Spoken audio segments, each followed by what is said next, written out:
it's right now they started, but we missed the time. Time supposed to be 1 o'clock here, which means over there might be the 8 o'clock.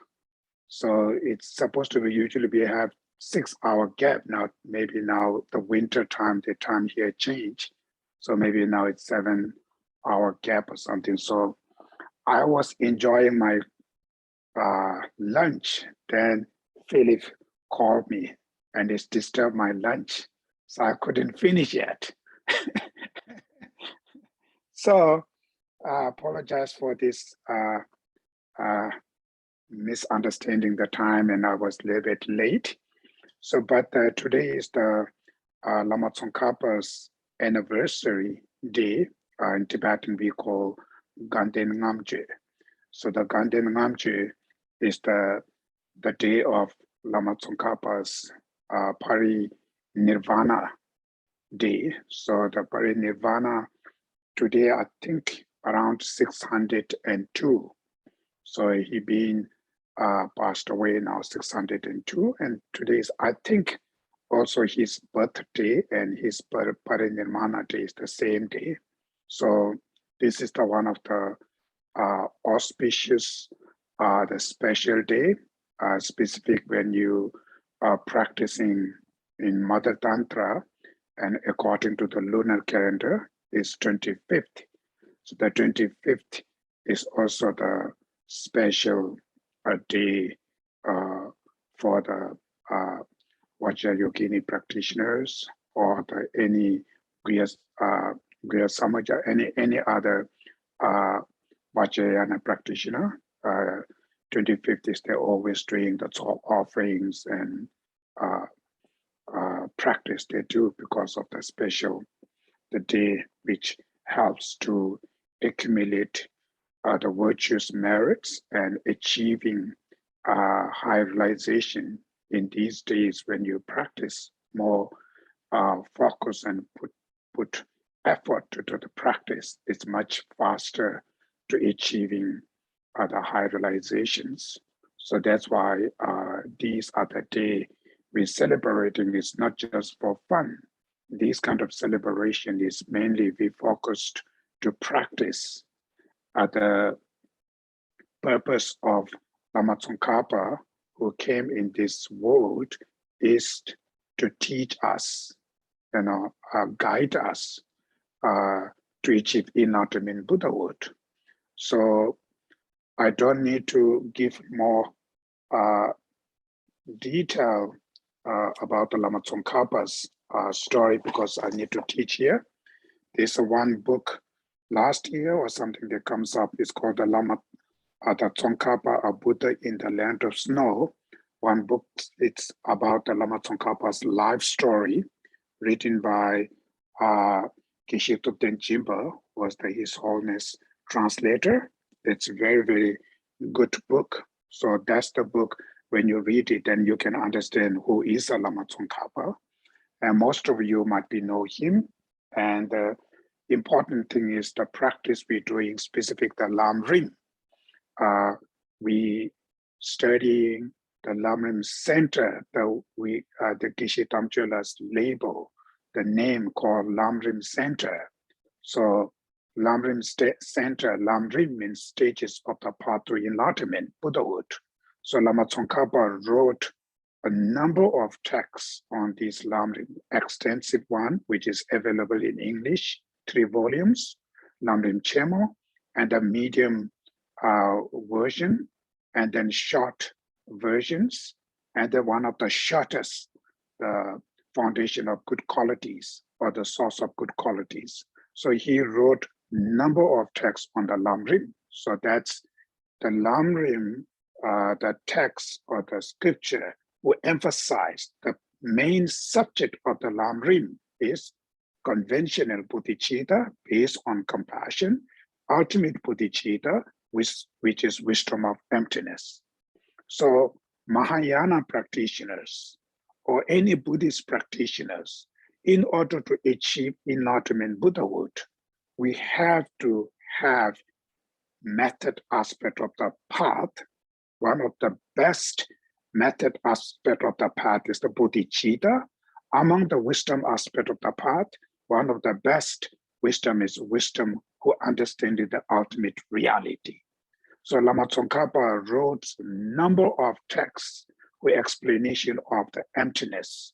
There are 5 major, very thick texts, deeper explanations of middle way consequences schools view, which is one of the most difficult to understand. So way of Lama Tsongkhapa wrote these texts is not just simple faith, it's mainly emphasized on the reason, logic, evidence to try to prove what is the truth based on Nagarjuna's text, based on Chandakirti text. So that's how the Lama Tsongkhapa follows strictly from the view, from the philosophy view, he follows strictly Chandakirti view, which based on Nagarjuna. So therefore, celebrating Lama Tsongkhapa's anniversary is we should be understanding more about this philosophy, specific material consequences schools view, which called the Madhyamika Prasangikas, view, and the other side of the method side, which is the bodhicitta. So that bodhicitta we need to generate through 2 different lineage, the lineage of extensive deed, which is come from Buddha to Maitreya Buddha, Maitreya to Arya Asangas, Vasubandhus, and lineage master. That's called the lineage of extensive deed, Gyaltsen Chügyü in Tibetan. And another one is called lineage of profound view, which is Buddha to Manjushri, Manjushri to Arya Nagarjuna, right? Nagarjuna, Chandakirtis, and that lineage. So explain Lama Tsongkhapa's both lineage, on how to cultivate bodhicitta. And these 2 lineage combine, this practice from India to Tibet. Who brought it? Atisha. So the Atisha Dipamkara is the one of the best scholar, high practitioners from Nalanda University, Nalanda Monastery, from the Bikamaleshila, both monastery, both institutes. He's from both. So he is not just simple, the monk who study. He's the one of the top scholar, master, teacher, practitioners. So he's the one who brought this lineage of the practice into Tibet during the 11th century, right? So Lama Tsongkhapa came around 14th, 15th centuries. So till Lama Atisha, all the way to Lama Tsongkhapa's, that lineage is called the Kadamba lineage. So when the Atisha came, bring this Lamrim teaching in Tibet, both lineage, and then one of the his close student is Dromden Jewe June, Dromdenba. So the Dromdenba is the lay practitioner. He's not a monk. He's a lay practitioner, upasika, a lay vow, right? 5 precepts of the vow. He followed that. Bodhisattva, very humble. So he's the one who take this teaching from Atishas, and then through his student, all these lineage called Kadamba traditions that comes from Atishas to Dromdenpa. Then after 15th century, when Lama Tsongkhapa came, he follows strictly Atisha's tradition. But first, the reason why Atisha invited to Tibet by the king, why he invited? Because actually Buddhism came to Tibet around 8th century or late 7th or beginning of 8th century. And that after that, it was a little bit decline. And the name of Vajrayana, people used in negative way or inappropriate way. And that's how it's declined Buddhism into Tibet. Number of people get what you call they lost their faith, and because the Vajrayana is a very, very important practice, but at the same time, the practitioner have to understanding the foundation, what it is. Otherwise, it can use to the a negative way very easily sometimes. So that's why when the Buddhism declined in Tibet, then King decided to bring the Lama Atisha. They sent first student in Nalanda, or is there any reliable source, something can help to the Tibet. Finally, they found the Atisha. It is long story there, don't need to say all this detail. You can find it out through the Lamrim Chemo text.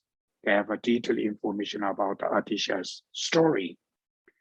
And that's why when Atisha came here, he strictly, makes externally, physically, remain as a very simple, follow with a strong vow, moral discipline, tradition.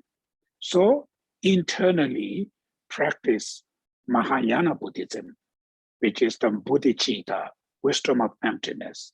Secretly practice the Vajrayana. Vajrayana is not just showing too much, it's secretly. And that helps for the general. Individual level, they might have different way, but the general for the benefit is you physically try to remain as a simple, follow with the strict moral disciplines. Vows, we have lay vow, how much you can able to take. Even you want to be full ordination, or wants to ordain as a monk and nun, or if you do not want to ordain, you can be still as a lay person, but still follow with some kind of disciplines, vow, right? At least not killing, not stealing, not lying, and sexual misconduct, and not using alcohol. That kind of 5 precepts, follow that strictly, can help the person's physical appearance, will very not only benefit to the person who do, but it can influence to other people, can see, can help them to inspire to do the practice. They can learn from that. Otherwise, the name of some kind of Vajrayana and you do everything, and sometimes immoral kind of life. For you, maybe you reach certain level, maybe no problem, or who knows, but sometimes it shows to other people bad image, and that can destroy the Buddhisms, right? So that's why they follow with the strictly vows physically. So then internally, Mahayana, secretly Vajrayana tradition. So that's how the Kadambas, when they comes out, it's more emphasized on these kind of style. So then during the 15th century, when Lama Tsongkhapa came, he followed strictly Atisha's tradition, Kadamba traditions. Of course, Lama Tsongkhapa has teacher Nyingma tradition, from Kagyu tradition, and most of the teacher is from Satya traditions. He has all the lineage of traditions. He been received teaching from all these traditions. Then himself put very strictly, physically, as a monk, simple, and internally practice of bodhicitta, be kind person, be compassionate, loving person, and then secretly Vajrayana. So the Vajrayana, even the 4 different schools, right? Action Tantra, Performance Tantra, Yoga Tantra, finally Anuyoga Tantra.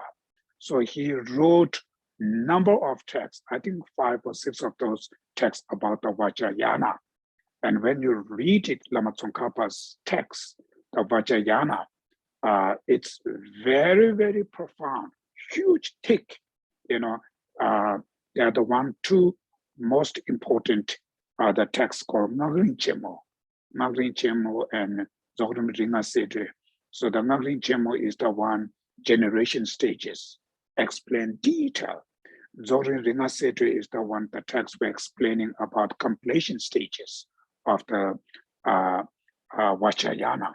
So sometimes people may think, oh, Lama Tsongkhapa have no Vajrayana. He's just only follow Sutrayana. It's not. You do have, when you read it, his text has a very, very profound explanation of whole 4 schools of the Vajrayana practices. Himself also follows mainly Guya Samucha deity with Chakra Sambhara, and then Yamentaka as the main 3 the deities with number of other action tantra, performance tantra, yoga tantra deities also. So that practice he do is very secretly. So he physically appears as a simple monk. No alcohol, no consort, as a just appear as a simple monk. But internally, another way is externally is like a Theravada traditions, kind of the monastic vow, Vinaya, which is absolutely same as the Theravada traditions, right? So that there are 4 different traditions. The Tibetans follows Shitamji Yoparmabe tradition. I'm not sure how to explain in English. I used to know that name in English, Sanskrit, now forget it, but that's a Vinaya, which is follow exactly the same as the Theravada tradition. So it's very kind of strict. And then internally, based on compassion, love, and bodhicitta, which always think about the entire sentient beings, behalf of all sentient beings. When you read the Lama Tsongkhapa's Lamrim, he explains you the bodhicitta very detailed. You never find other texts like that. Where you started, go step by step, he will take you till you achieve bodhicitta. So from experiential level, from the using the quote from sutra, from what you call Indian masters text, variety is not saying what I think. He's not saying I just found this in my dream or something. He never used that. He always to rely on the source, which is either Buddha himself, either reliable Indian masters, their source. So he always tried to prove these practices that because of Buddha, the source there, it's not just, oh, I found it, I experienced, I saw Manjushri in my dream, and that's why I'm saying, oh, I got it this from, what you call vision or something. Of course, Lama Tsongkhapa himself has many times the vision. He directly take number of teaching from Manjushri, specific and emptiness part, wisdom part. But when you wrote these textbooks, he never used these kind of things. Or Manjushri told me this, never. He always tried to rely on the source, this heavy text, either Buddha's sutra, either Indian master's text. So that's how scholar he is. It's individual level, your own thing, your private practice.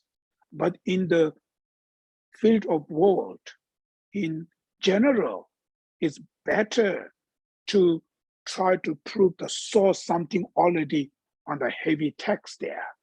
That's much better evidence.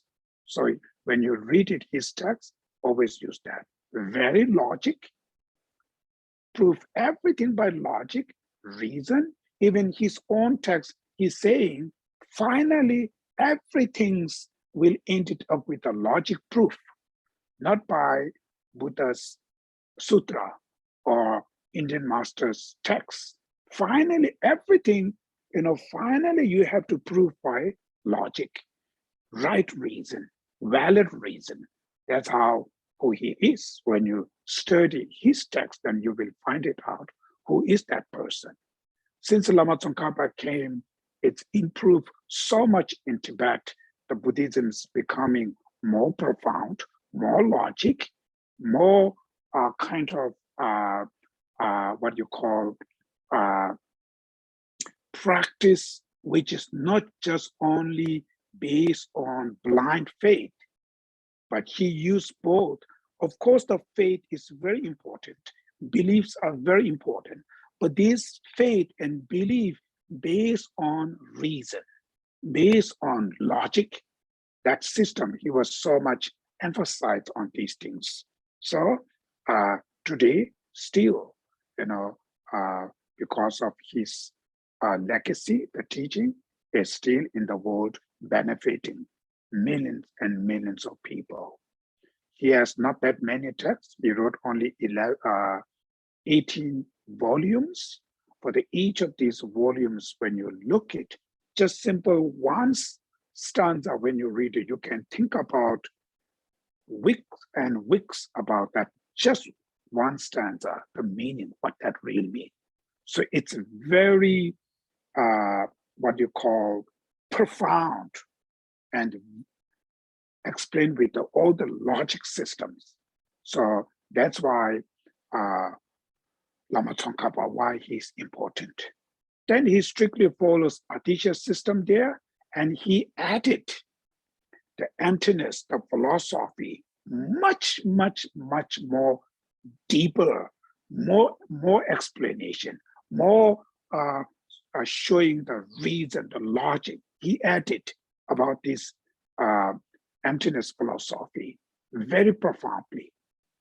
And upon there, he added the Vajrayana practices very profoundly. That's why it's based on Adisha's tradition, then added, Vajrayana and the emptiness philosophy, all these things. And these things, it's already said before during the Buddha's time. His some of the texts where the Buddha wrote it, some kind of the texts are the tantric texts, already say after this day, there is a monk called Lobsang Tragpa who will born in snowland, who will going to be Spreta Dharma, all kind of number of the, what you call this, divination, not divination, I don't know, the texts in the sutra, they already say these kind of, what you call prophecy. Yes, prophecy. Thank you. So that's how he's not just only scholar, or people say it's already, even the Buddhas already say these things. So today, so that Lama Tsongkhapa tradition, when that comes out, then it's based on Kadamba, he added, that's why it's called Gelug tradition.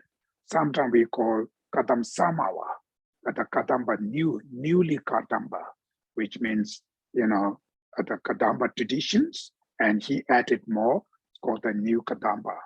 So today, these days, we have to carefully, the new Kadambas, the word that used by, there are some kind of the tradition, which they use this word, and then sometimes we do have problem with these things.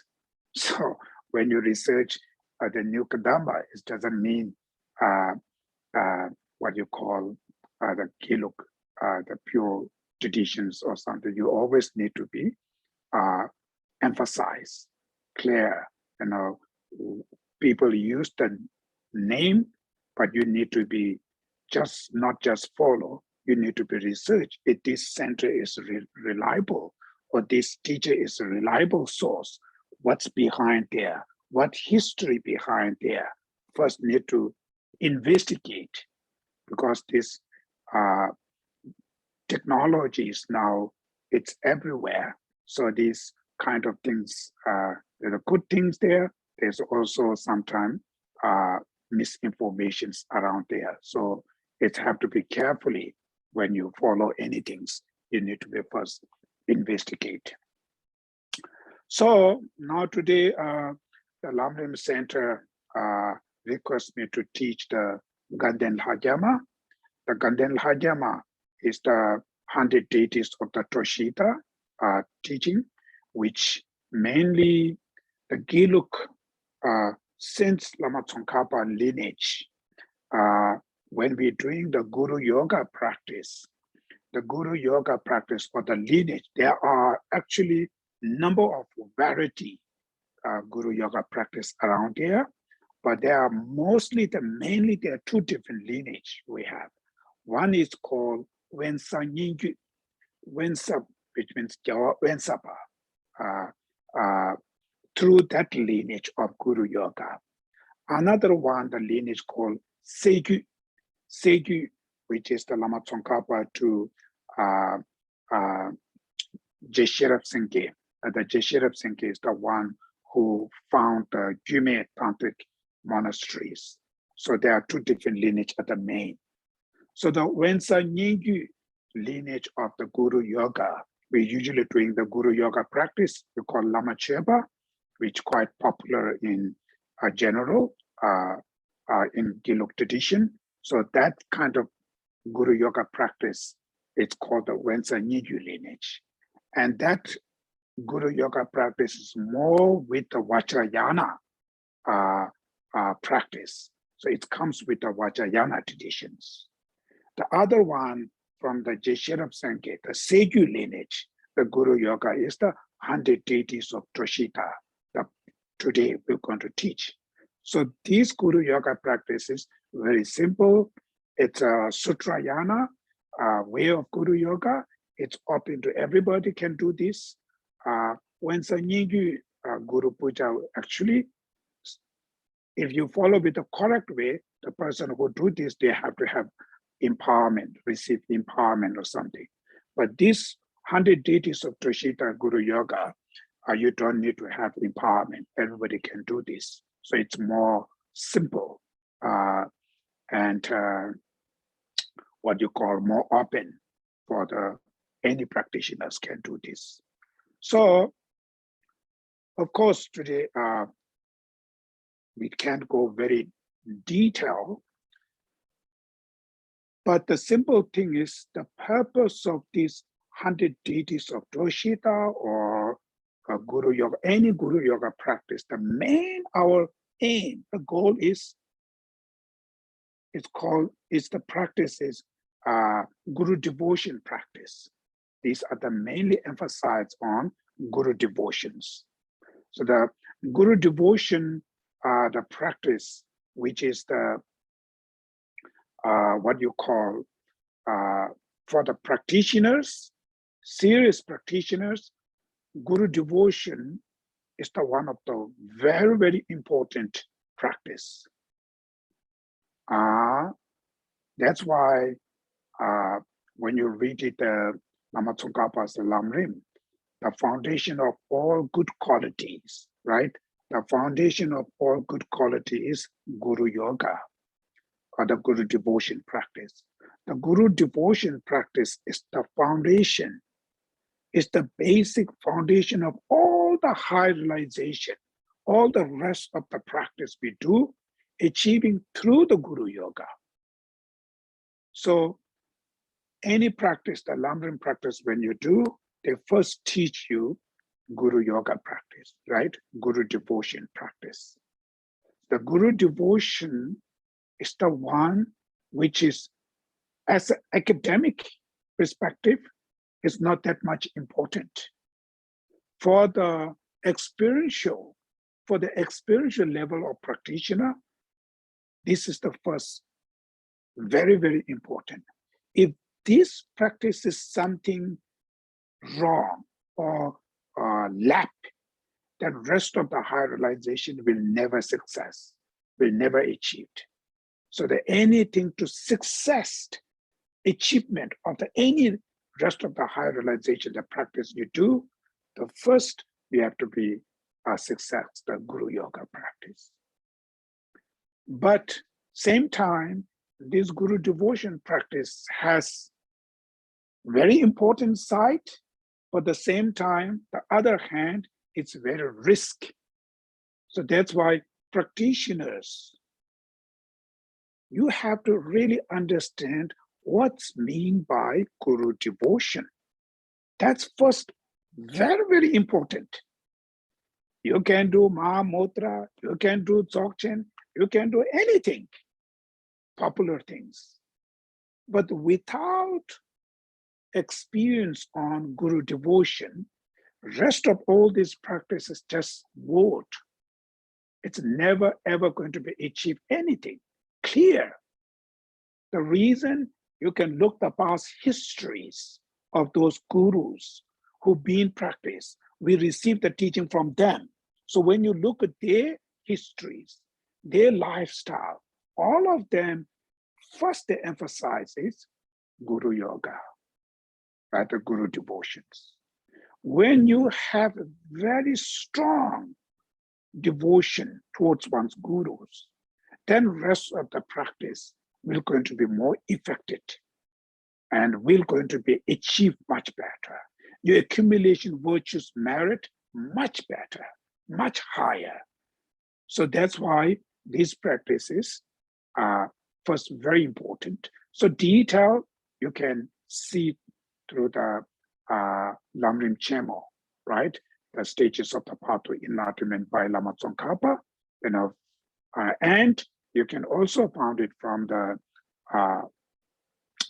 liberation of palm of your hand by Pamboga, also very detailed. Then you can go Kunsan Lami Shilong, which is the Nyingma Zapitu Rinpoche wrote the text for Lamrim. It's available in English. Also have that same. Gaju, Dapotarkin, I don't know how to translate in English. These are definitely, they also have a translation in English. So all the Sakya, Gaju, Nyingma, Giluk traditions has the same. First, the giving the message is the Guru devotion. Is the first the gate to enter to the any practices. So I can explain this Ganden Lha Gye easily. It's just simple thing. The goal, the main point is first I will going to try to explain, right? That's the main important. So the Guru Yoga or the Guru devotion, what does that really means? Guru devotion, which means faith and respect attitudes towards one's guru. So what kind of faith you have towards your gurus? What kind of respect you have towards one's own gurus? If your faith and respect is so-so, then your practice, rest of the practice all becomes so-so, nothing achievement. If your faith and respect is very deep, 100%, then your rest of the practice will become a more success, right? And you can see one of the most famous the practitioner in Tibet, Snowline is in the Tibet, it's called Milarepa, right? The Milarepa, you can find it, his life stories, how much he has devotion towards his teacher, Marpa, right? Lotsawa, Marpa Lotsawa's translator, Marpa, his main teacher. You can see the Milarepa, who we believe in achieved enlightenment Buddhahood in his own life, one's life, that kind of achievement. First, when you see what kind of devotion he has towards his guru, right? His guru never give him teaching easily. He not teach that. When he come here, he chase it out. Rest of the student he teaching, but when him come, he chase out. How much he punished him to build the temple himself 8 or 9 times, right? You build it, destroy it. You build it, destroy it. All the stones and woods and everything himself, have to bring it on his back and build it himself without helper. His back is ruined so much, but still not teaching him. But he never give up. He still follows towards it. That kind of determination, that kind of devotion. Today, do you have this? Right? We should think about. So therefore, devotion, which means the faith to the guru is your guru, and the Vajra, from the Vajrayana perspective, your guru in Vajradhara is inseparably one. Can you able to see that way? Can you able to believe that way? From general, your guru and the Buddha as a inseparably one. Guru as an emanation of the Buddha, right? So that type of belief, the faith, do you have or not? Then respect is the how much you can pay respect to the Buddha. If you see Buddha in front of you, what kind of respect you can able to show? Can you able to show that same type of respect to your gurus? That's called devotions. If you're able to show that, devotions, which means faith and respect, exactly same as the Buddha. If you show to your guru, that's called the devotion. So how should we cultivate faith? How should we cultivate respect attitudes to gurus? There's a more detailed explanation in either Lamrim Chemo, Liberation of Palm of Your Hand. Read it, study these things, and think about.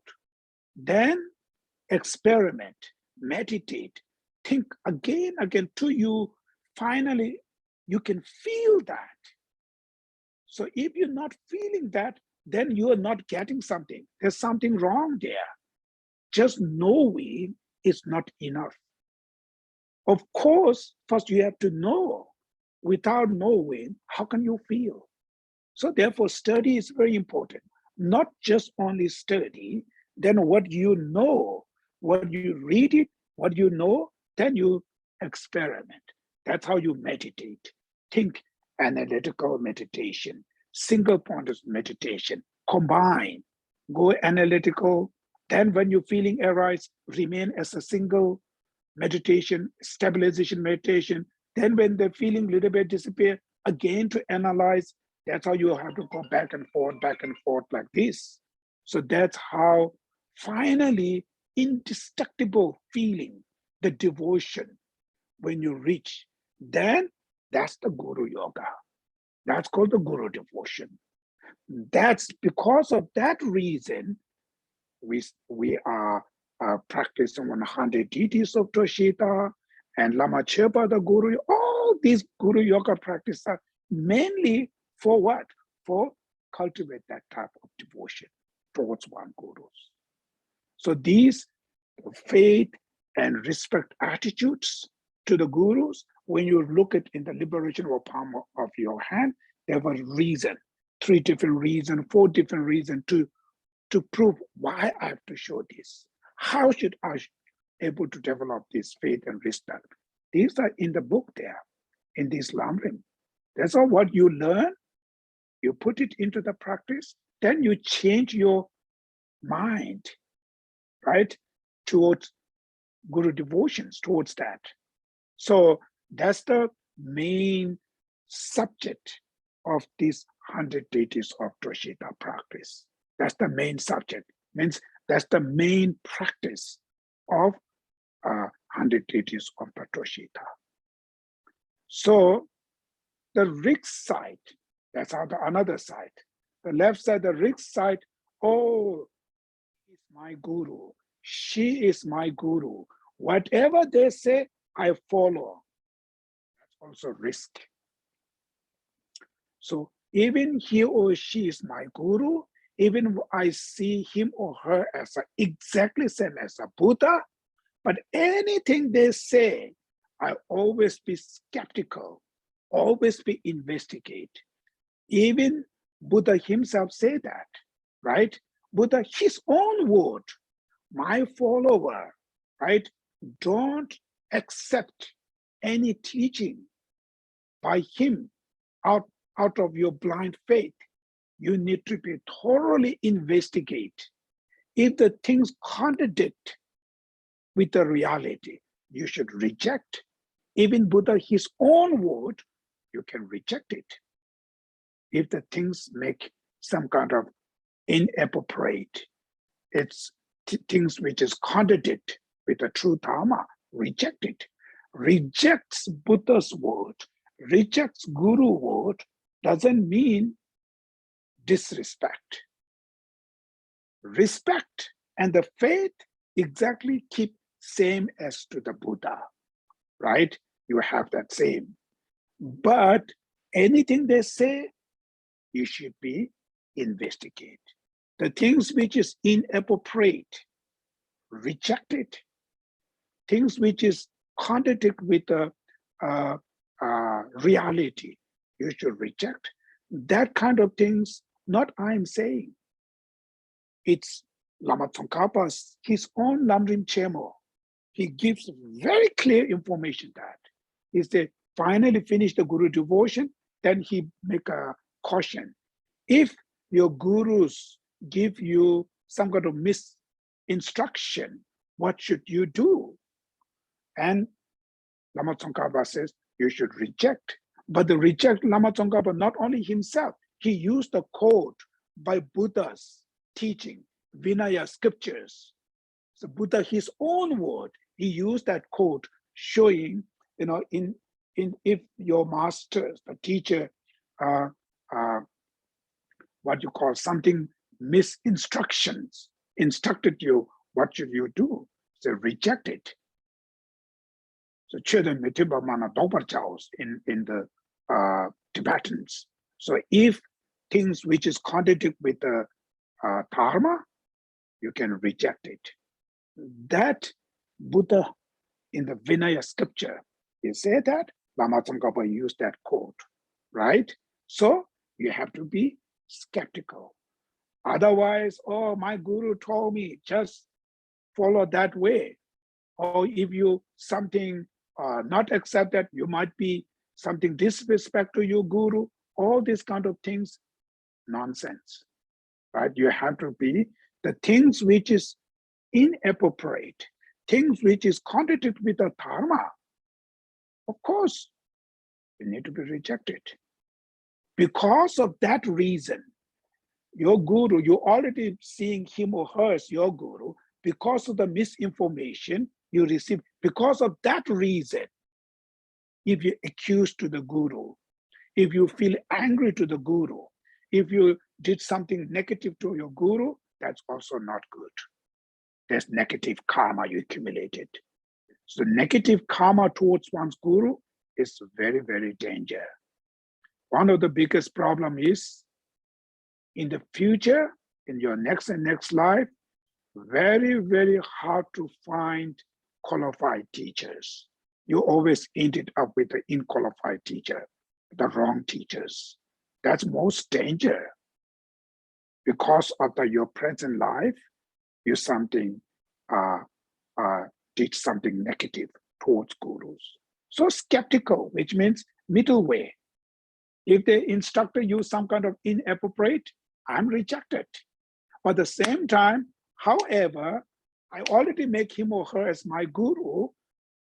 I will still keep my faith and respect attitudes toward my guru as same as Buddha, always, whatever they do, but whatever they instructed me, I always be skeptical, always be investigate, always be go with reason and logic. More safe, right? Much better. So that's how the Guru devotions in this 21st century, how should you keep your Guru devotion in your daily life, which is like that way. And then what you call mainly why we seeing the Guru is the most important. It's the simple thing is for us in order to free from all these sufferings, from the Buddhist perspective, since beginningless life to till today, we've been circling in samsara with suffering, experience of suffering, suffering of changing, suffering of conditioning, constantly one after one after, never ended, right? Since beginningless lifetime to till today, in dark, circling in samsara. The way to get rid of, to free from this suffering is practice. Because your suffering is created by your mental afflictions, right? Your destructive emotions, your ignorance, your negative emotions. These are the mind who hold you, tie you, bind you into samsara, suffering, cover you, right? It's not somebody there, your mental affliction, your ignorance. So in order to free from suffering means you have to get rid of this mental affliction. You have to get rid of this ignorance. That's the only way, right? So that solution is dharma. Dharma is the kind of medicine, the pill who can help you to clean, to purify these destructive emotions, these afflictive emotions, right? These are what you call negative emotions. Dharma is the only, but that dharma you have to generate. There's nothing there. You have to experience, cultivate dharma within your mind stream, and that dharma will antidote to these afflictions. That's how the solution is from the Buddhist way of dealing with the problem. But in order to experience this dharma, we need to know how to do it first, right? What is the dharma? What kind of solution? How should I do it? Our struggle is we do not know these things. We think this is the happiness. Then we ended up, it's wrong, right?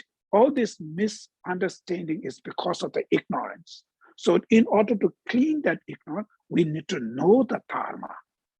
So in order to know the dharma, what we need to rely on somebody else. There's no another way. First, we need to learn from somebody else.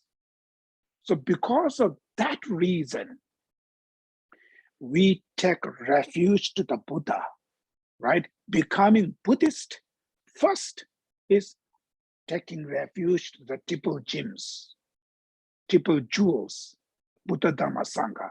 Only taking refuge to the Buddha as a teacher. He is the person, this is the person, came to this planet, give us the instruction, how can we deal our sufferings? So we rely on Buddha as a teacher, not some kind of medical power. You know, we believe him and he will going to take out us from samsara. It's not that type. Rely on him as a teacher. That's why all the enlightened beings, all the deities we have around there, simple purpose we rely on them is to learn from them.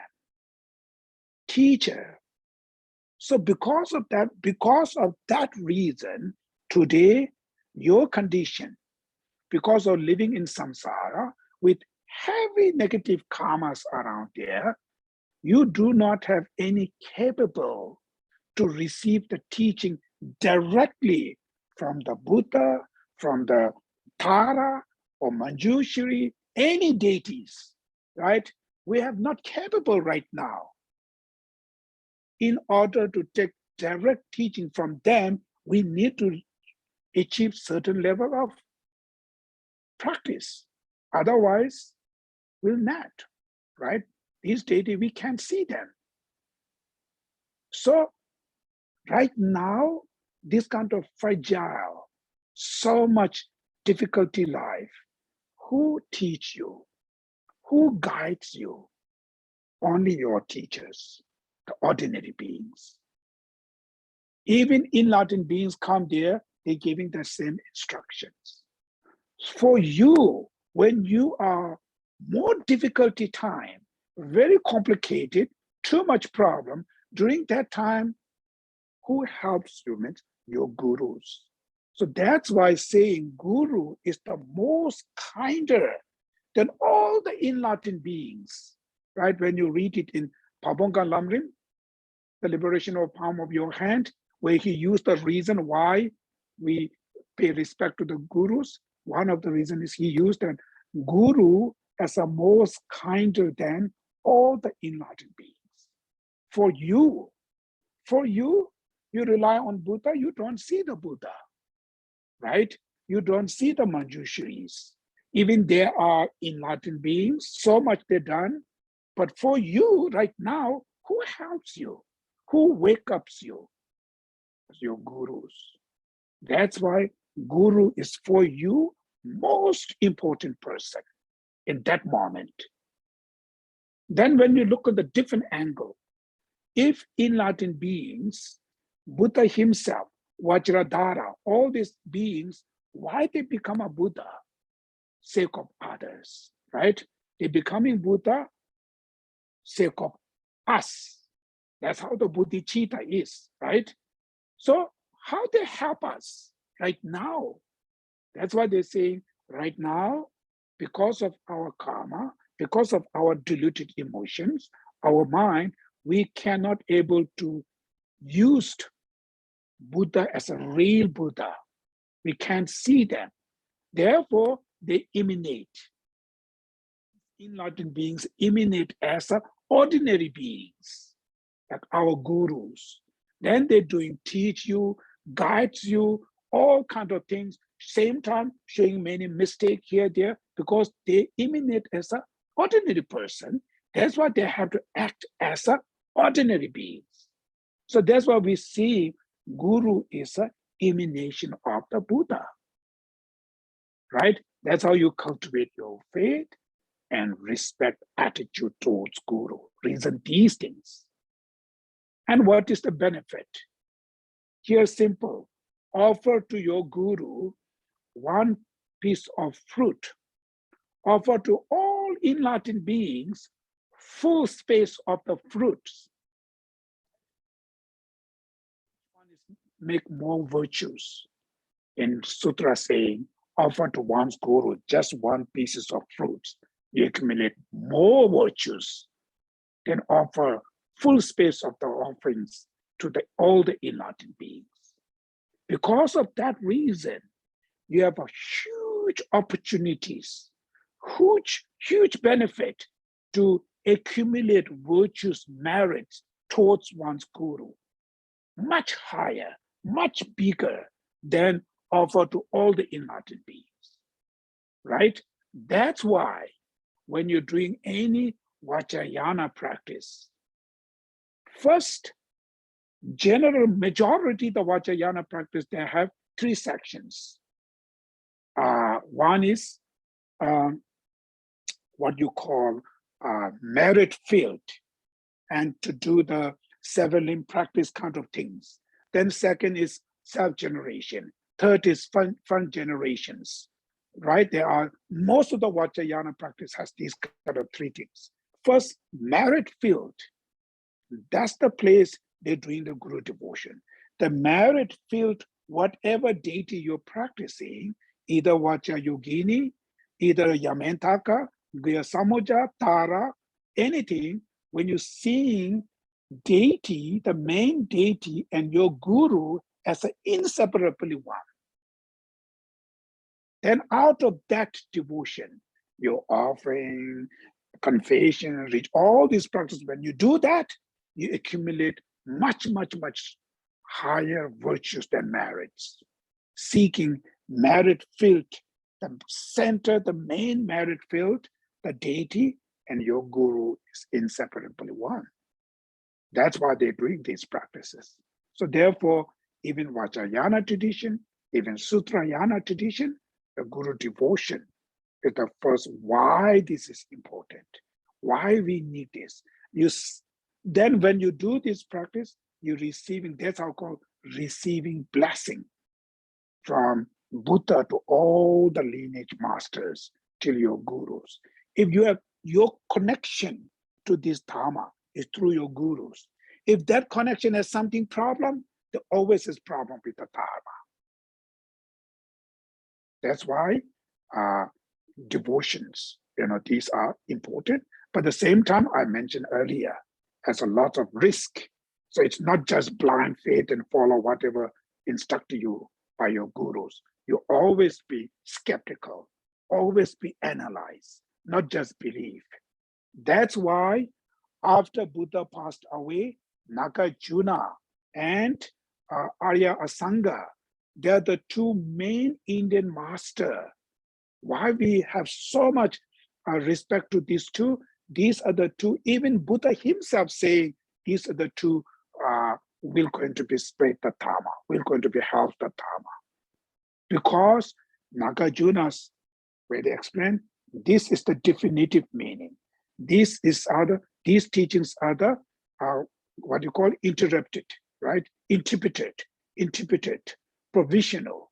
So when Buddha's teaching the sutra, Nagarjuna is not just believing, investigate, reason. These sutra are the definitive, which means you accept it. These sutras are provisional, which means we are not believing at the moment what they directly. That means something different. So they have to interpret it. That means this. So that's how to divide these two things, definitive meaning and provisional. Arya Asanga also say the number of tracks on these things. So that means Buddhist way of practice is not just belief. Nagarjuna is higher practitioners. Even Vajrayana, Guhya Samujas, one of the lineage, the main come from Nagarjuna, right? Guhya Samuja is the one of the top Vajrayana practice among the Anuyoga Tantra.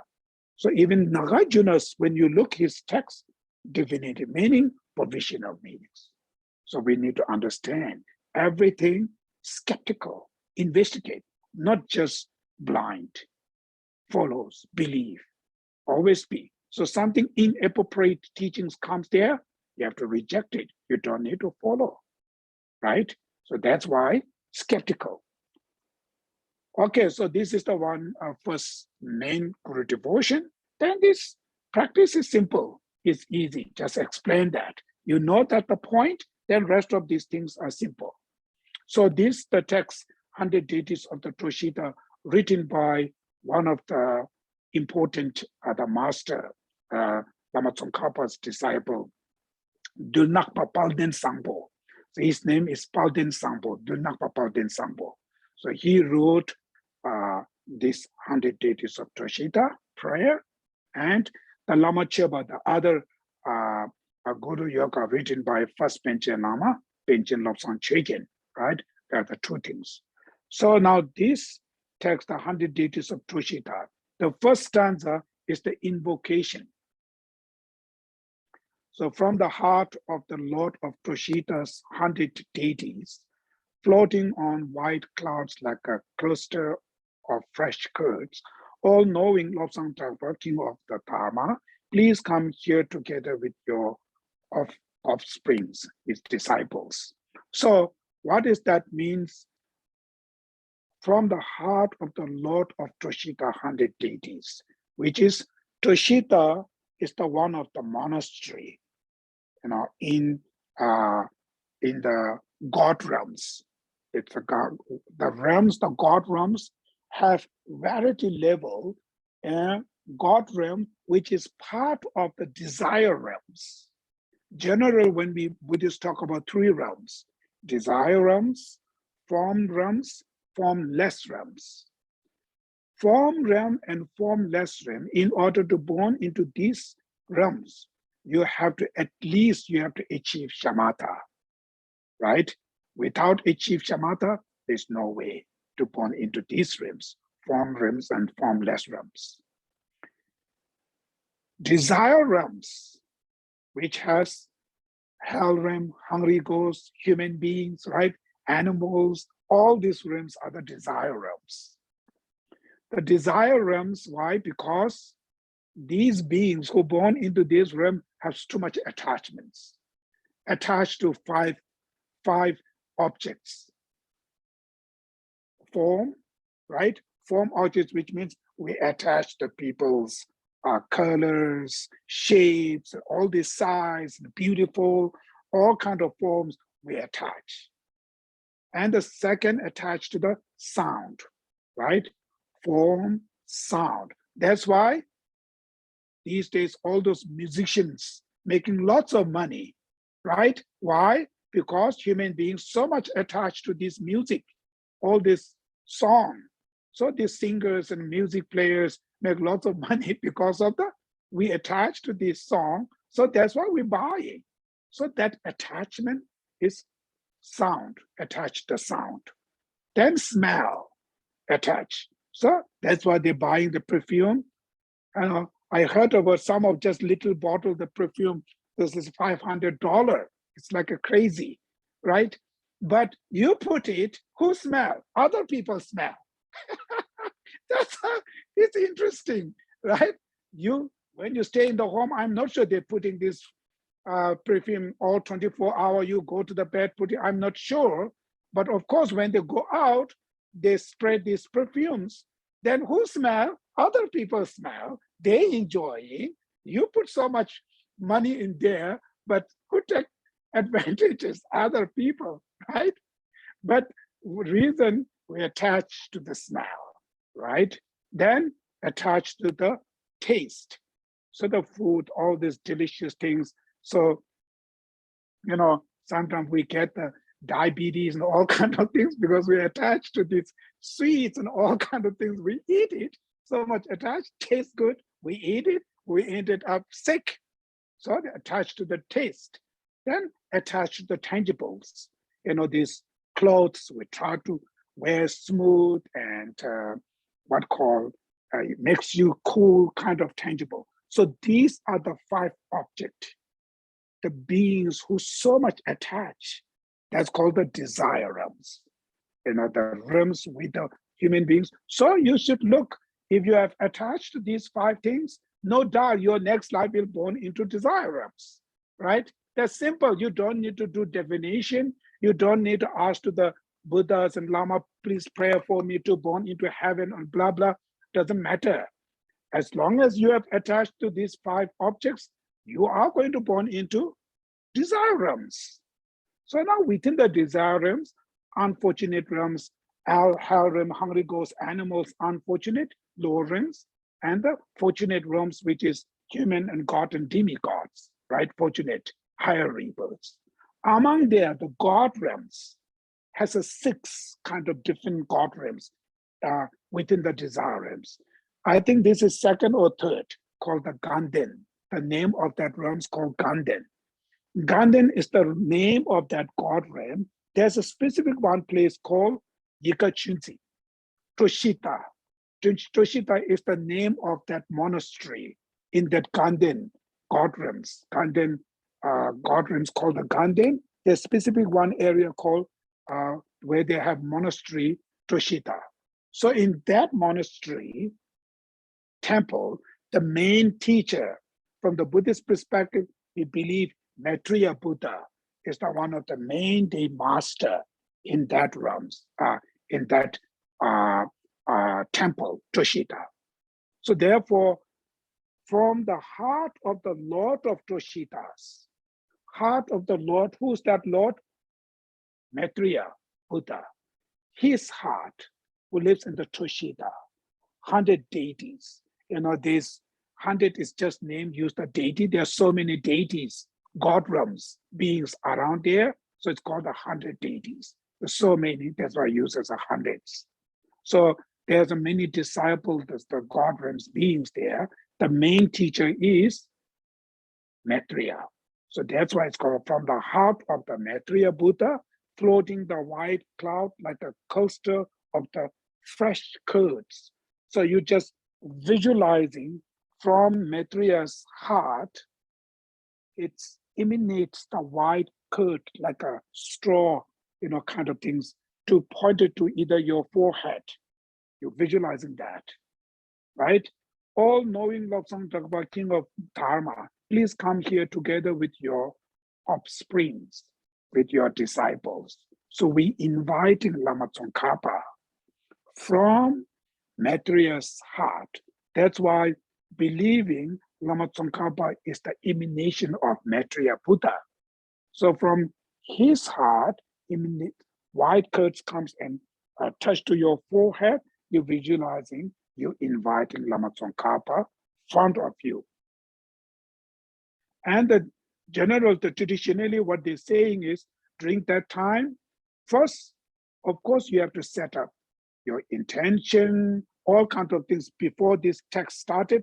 You see there are many things before there. So you set up intention things, mainly the bodhicitta, right? You inviting Lama Tsongkhapa here is for what? For sake of entire sentient beings. So in order to benefit to entire beings, you need to achieve enlightenment Buddhahood. In order to achieve Buddhahood, you need teacher here who can teach you, who can guide you, who can inspire you. You need some kind of role model there, somebody, right? So that's why you inviting Lama Tsongkhapa in front of you. And during that time, you also visualize how many gurus you have, your direct teachers. These direct teachers and Lama Tsongkhapa, seeing them as an inseparably one. It's the same person because of your karma, because of your brain capacity. He emanates variety forms as an ordinary. This teacher, that kind of teacher, for different reason, showing variety teacher, but all of those my direct teachers are the emanation of Lama Tsongkhapa. Lama Tsongkhapa is emanation of Maitreya Buddha. So that's how you should look. Then invite the Lama Tsongkhapa in front of you. So during that time, it's also saying, when you first, before you inviting, you have this intention behalf of entire sentient being. I need to invite Lord Lama Tsongkhapa, and when you inviting him, you're visualizing Maitreya Buddha is sitting at the Toshita, at the temple, middle of there. He was busy teaching to the many disciples, bodhisattvas. So you visualize that. And when he's teaching these things, you visualize yourself also hearing his teachings. You visualize, or are you also hearing his teaching to his disciples? Then out of that tremendous your faith, respect attitude, then you invite the Lama Tsongkhapa. Then you recite these prayers. It is saying, if you just visualizing yourself hearing the Maitreya's teaching like these kind of things, it's some kind of karmic connection to the Lord Maitreya Buddha. So future Buddha is the Maitreya. So future, when Maitreya Buddha come to this planet, you can able to hear direct teacher. You can becoming his direct student, that kind of karma you accumulate right now. So that's why you see, you visualizing, you also hearing teaching from Maitreya Buddha, and he sent it, his substitute or his emanation, Lama Tsongkhapa, out of tremendous kindness, compassion to the sentient beings. That's how you visualize, and you recite this invocation prayer. Then you visualize Lama Tsongkhapa and the true disciple, Geshe Phende. You can see this image in my right side. So the Lama Tsongkhapa as a center, at the right side, you visualize Geshe Phende, the senior disciple, Geshe Tamarinje, is seeing a little bit older vision, usually a little bit older monk. And the left side of Lama Tsongkhapa, Ketubje, which is the junior disciple, is which looks a little bit younger and more serious. Kind of usually when they draw, his eyes make some kind of roll it up, like a very serious kind of straight kind of master. So that's how these two disciples, they are sitting. So you visualizing them in front of you in the beautiful throne, the throne held by 8 snow lines. The east 2 snow line, and the west, south, north, each direction, 2 snow line. They hold the beautiful, what you call lotus. And upon the lotus, sun and moon cushion. Cushion is, sun and moon. Above there, Lama Tsongkhapas, right? And then left and right, you visualize 2 disciples. That's called merit filled, right? Merit filled. It's Lama Tsongkhapa with the 2 disciples.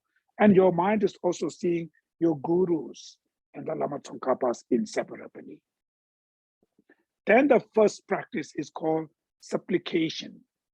General, when we're doing the 7 limb practices, the first always they do prostration, right? First they start prostration.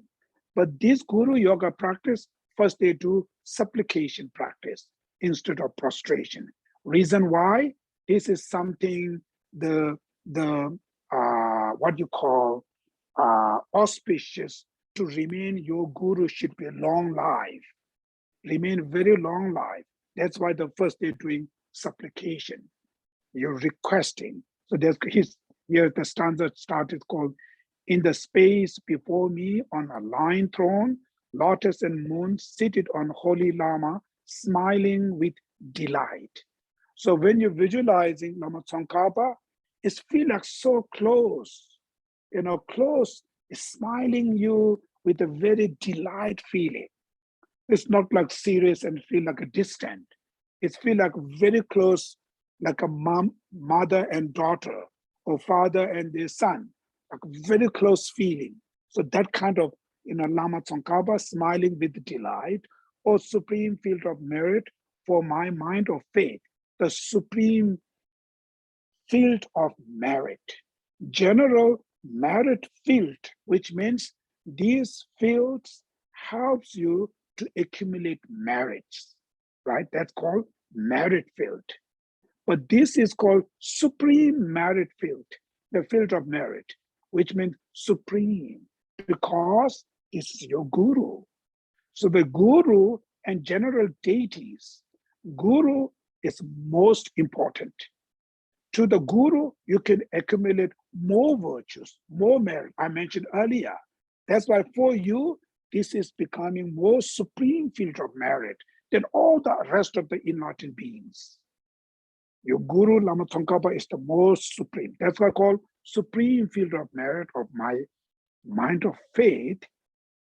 Please stay for 100 eons to spread the teachings. That's how you supplicate it. Please stay hundreds of eons. Like for instance, most of us, our teachers, His Holiness, the Dalai Lama, right? So you see His Holiness and Lama Tsongkhapa as inseparably one. In the 15th century, Maitreya Buddha emanated as a Lama Tsongkhapa. His 21st century, Maitreya Buddha emanated as His Holiness the Dalai Lama. So either Lama Tsongkhapa, either His Holiness Dalai Lama, they're the same person. You're seeing that way.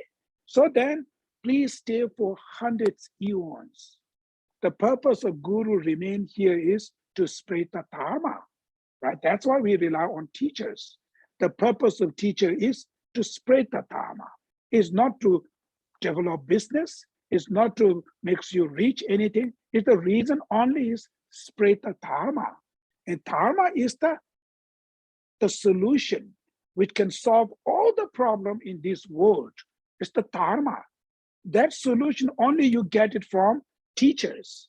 So that's why please stay for hundreds of eons, remain in this planet and spread the teachings.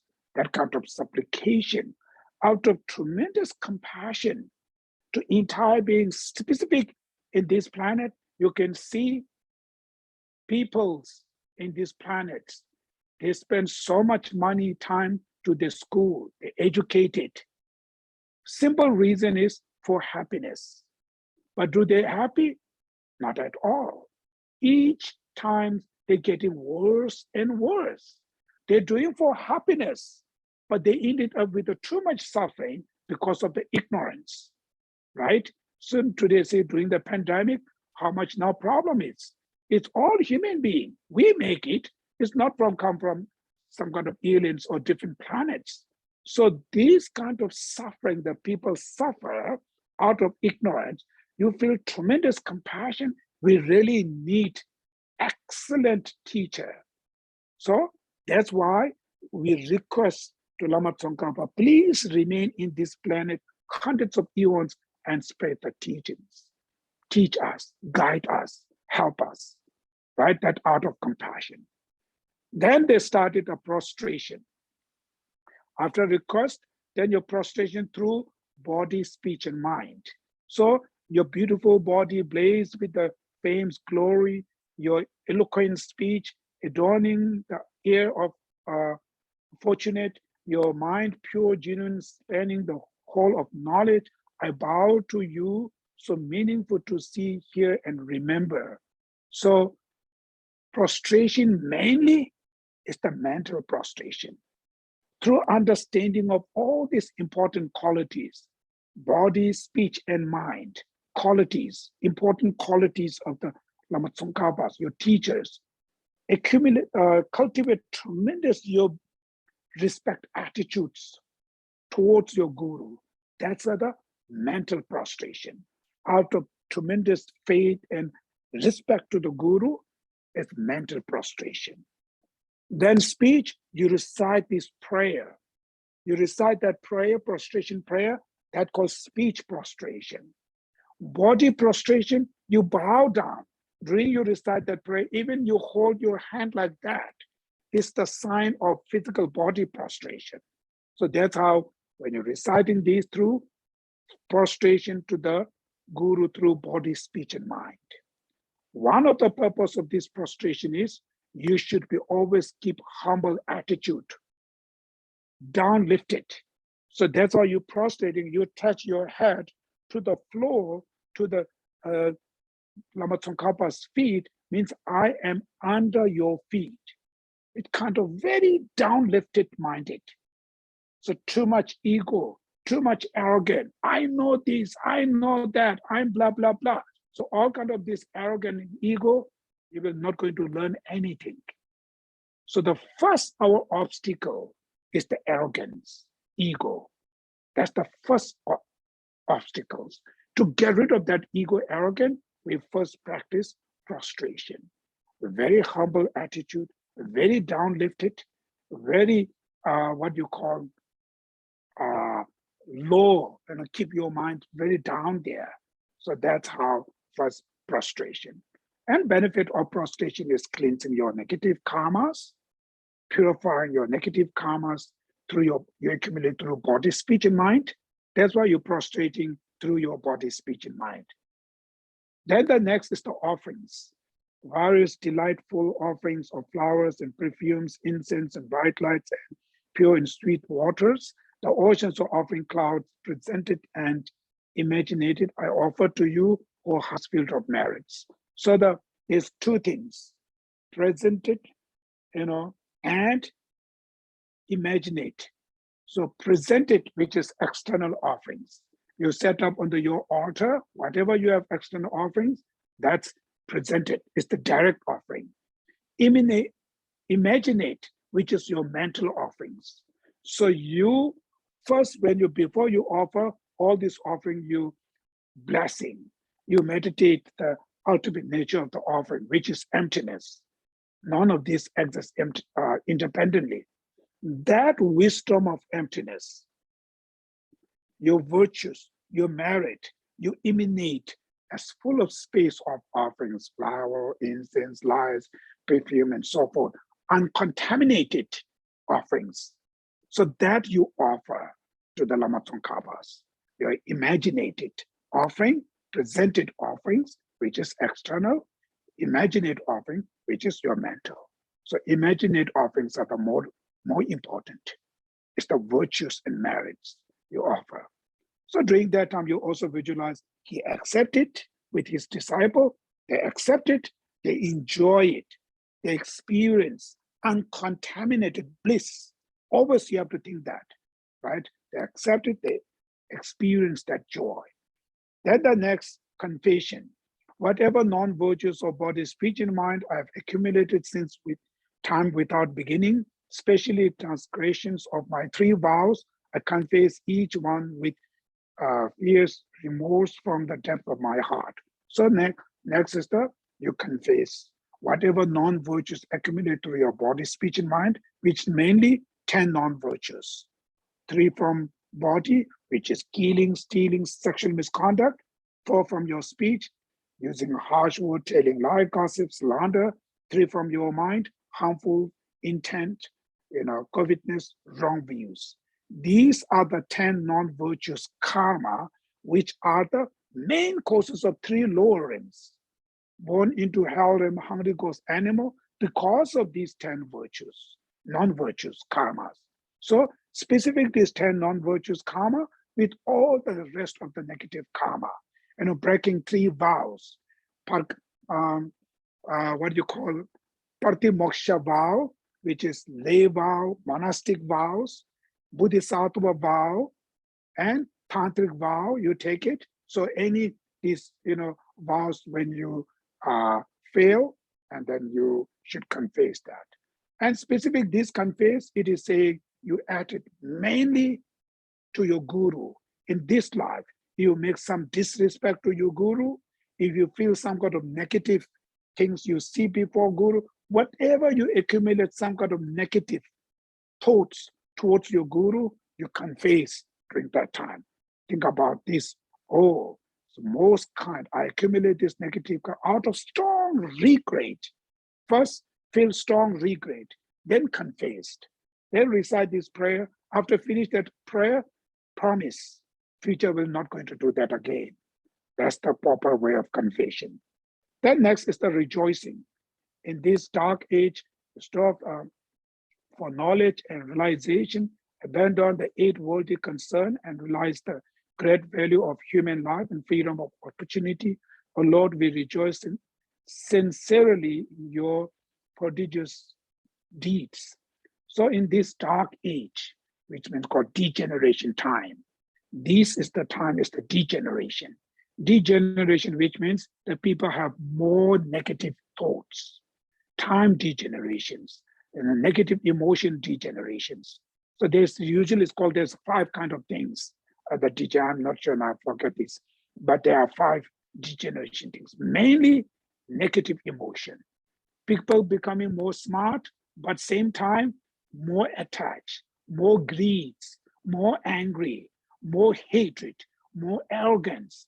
This is the degeneration time. So it's create more suffering. So during this degeneration time, store the knowledge of realization.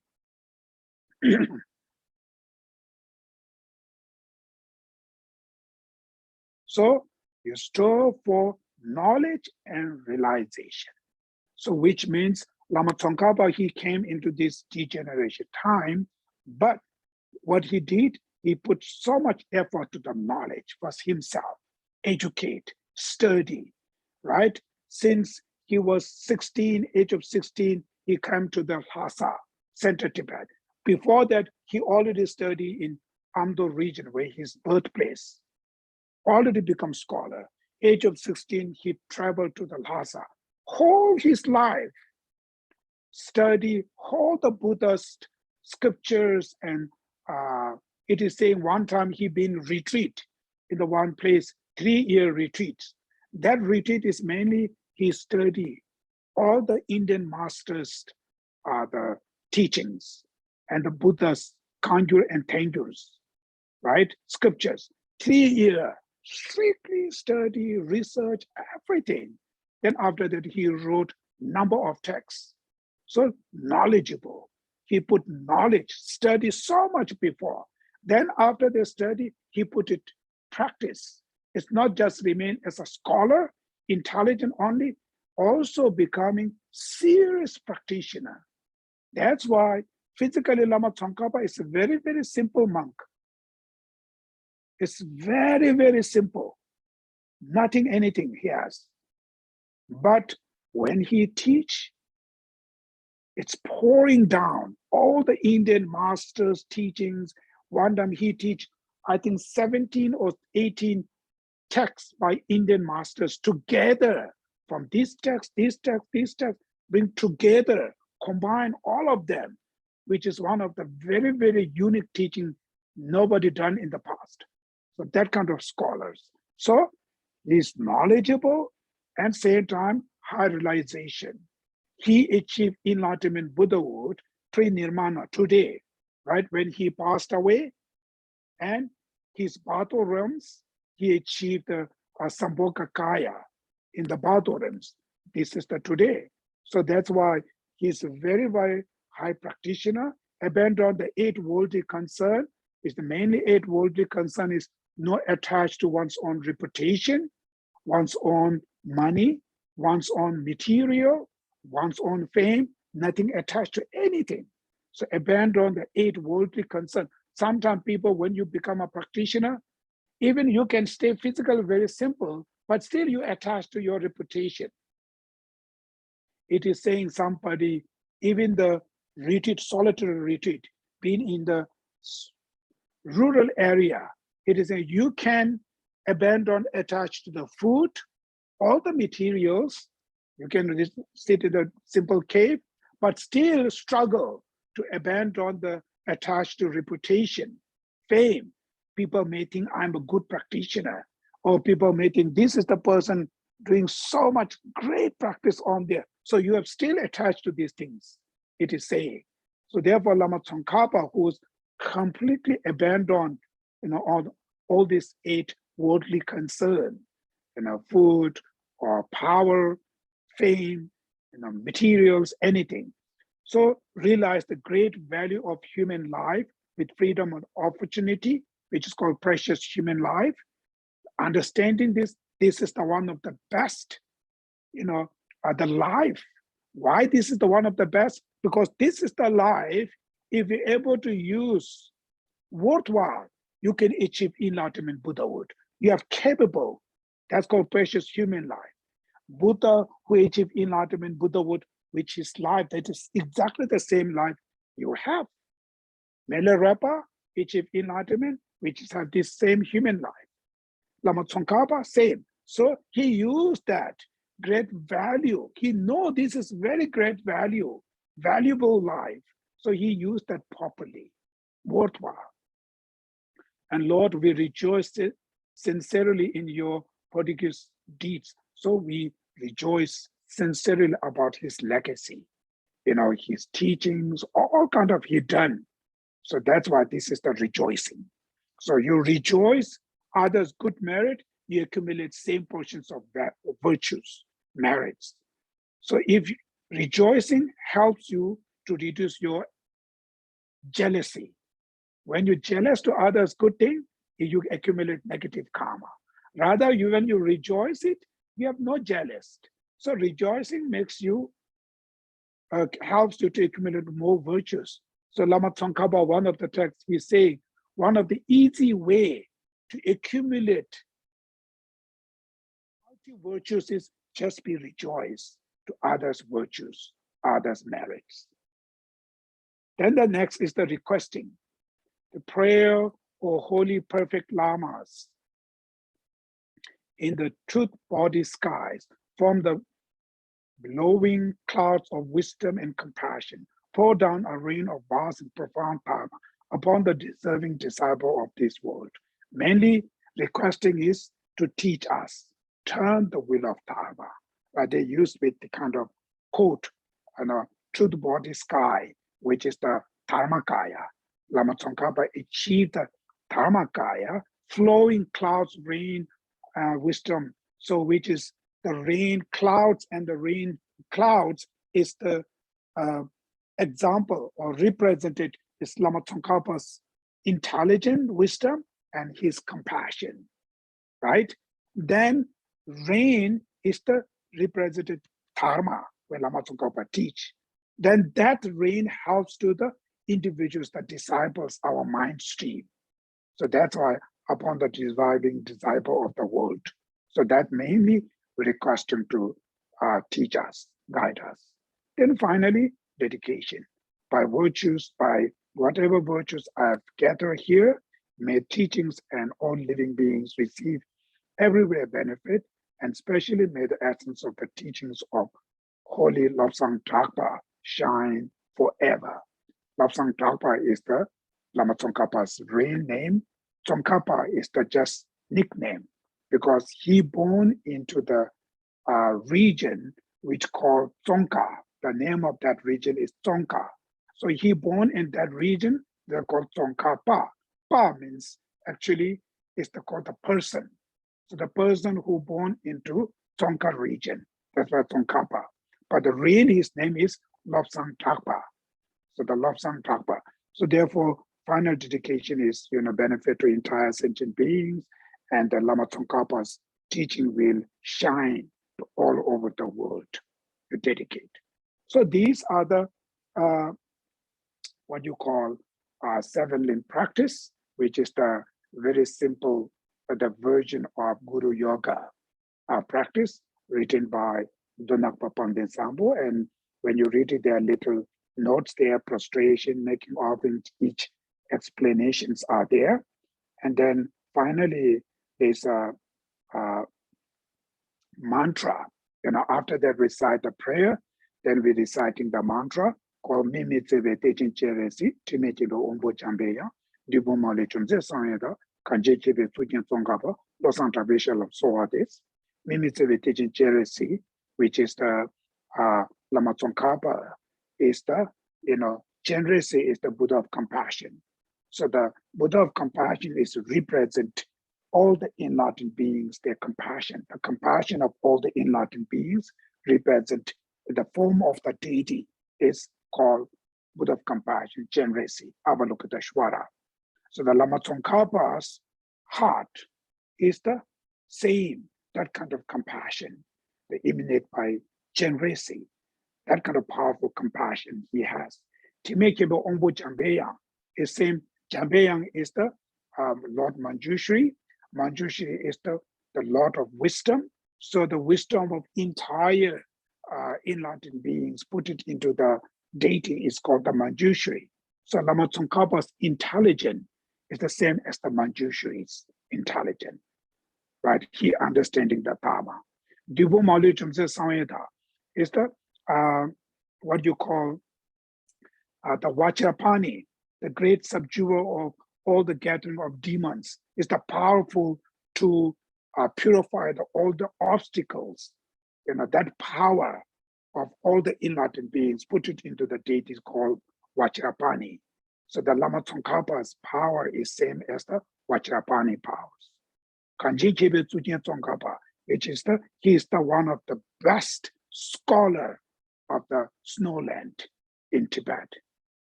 Losanta Beshala Swades. Now I bow down to the Lobsang Tragpa, which is the Lama Tsongkhapa's. So that mantra, first Lama Tsongkhapa himself wrote this mantra to his teacher, Shunulote. So that's the teacher he learned, I think, the philosophies. So when he wrote the text called Mimi Tseve Techin Cheresi, Timekeba Ombo Jambeyang, Kanjin Kebe Tsukin Rindawa, because Rindawa is the name of his teacher. Then Shunolode Shablasoadeps. When he wrote that text and praised to his teacher, Rindawa, teacher. So Rindawa was saying, this is not relevant with me, to me.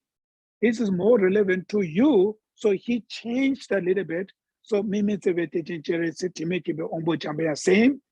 The third one, Kanjin Kebe Tsukin Rindawa, he take it out the Rindawa name, he put it Tsongkhapa, Kanjin Kebe Tsukin Tsongkhapa. Then Shunulote Shalaswade, he take out his name, Shunulote, put it Losang Tragpa, Losang Tragpa Shalaswade. So his own teacher changed that quote and give him back to praise to his students. So that prayer has a very good, strong connection with teachers and students. Connection. It's first student praise to teacher, then teacher praise back to change to students. So that prayer, just reciting that mantra, it also helps to cultivate your devotions towards your gurus.